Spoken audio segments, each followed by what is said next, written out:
Immunotherapy ద్వారా ఇప్పుడు treatment చేయొచ్చు. ఓకే.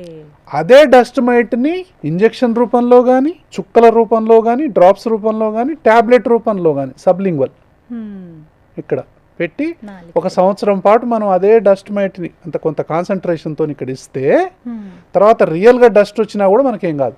ఇది ట్రీట్మెంట్లో అది immunotherapy. Okay. That is called immunotherapy.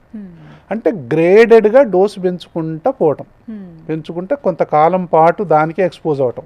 అంటే ఎగ్జాంపుల్ చెప్పాలంటే ఏంటి, సపోజ్ మీకు రెడ్ ఏదైనా ఉందనుకోండి, రెడ్ చూడగానే నాకు భయం అవుతుంది అంటాం.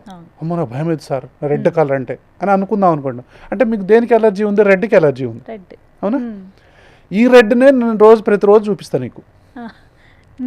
చూపియంగా ఎంత పెద్ద రెడ్ చూపించినా నీకేం కాదు. అలవాటు అయిపోతుంది అనమాట. అంటే టాలరెన్స్ వస్తుంది. అంటే అటాక్ మోడ్ నుంచి బాడీ టాలరెన్స్ మోడ్ పోతుంది, శాంతి ఇస్తుంది.